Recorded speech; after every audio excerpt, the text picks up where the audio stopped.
Apakah kalian tahu cuka makan? Silahkan kalian amati kemasannya ya. Atau mungkin kalian pernah mengamati cairan infus yang ada tulisannya natrium klorida 0,9%. Apa ya yang akan kita bahas? Simak video ini sampai habis ya.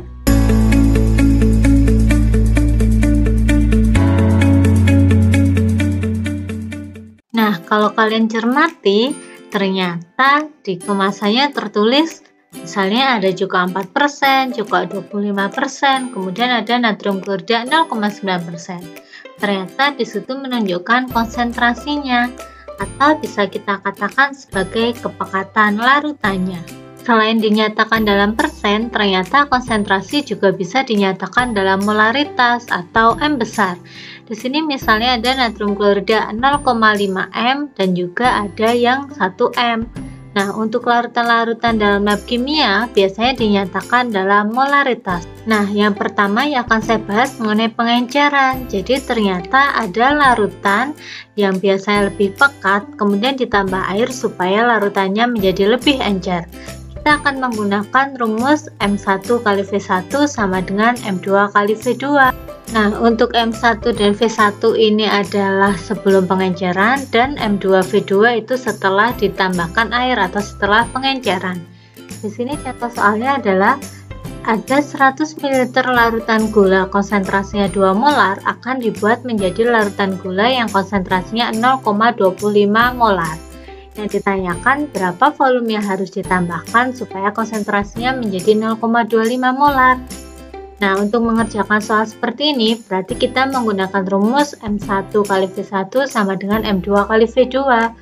Ketika kita memasukkan angka-angkanya, maka diperoleh V2 sama dengan 800 ml. Ingat ya, V2 itu adalah volume sesudah diencerkan atau sesudah penambahan air, sehingga V2 sama dengan V1 ditambah air. Ketika kita memasukkan V1 dan V2 nya, maka diperoleh ternyata volume air yang harus ditambahkan sebanyak 700 ml. Nah, selanjutnya kita akan membahas tentang M campuran.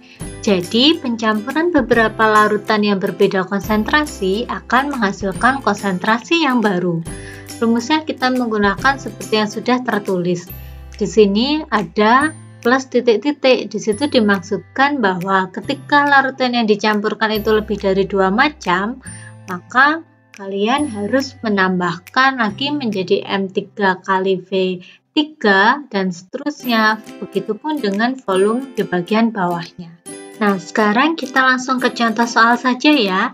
Ada 50 ml larutan garam 0,5 molar dicampur dengan 50 ml larutan garam yang konsentrasinya 1 molar. Tanyakan molaritas campurannya. Langsung saja kita masukkan ke dalam rumus M campuran. Kita masukkan masing-masing untuk molaritas dan volume, sehingga kita akan mendapatkan ternyata M campurannya adalah 0,75 molar. Nah, selanjutnya kita akan membahas hubungan persen atau kadar dengan molaritas. Nah, di sini kalian perhatikan ya rumusnya, ada M sama dengan persen kali rho kali 10 dibagi MR. Untuk persen artinya kadar, kita hanya perlu menuliskan angkanya saja ya. Kemudian rho di sini massa jenis dan MR adalah massa molekul relatifnya. Untuk contoh soalnya di sini cuka makan mempunyai kadar asam asetat 25% dengan massa jenis 1,05 gram per mililiter. Tentukan molaritas larutan asam asetat tersebut jika MR-nya adalah 60.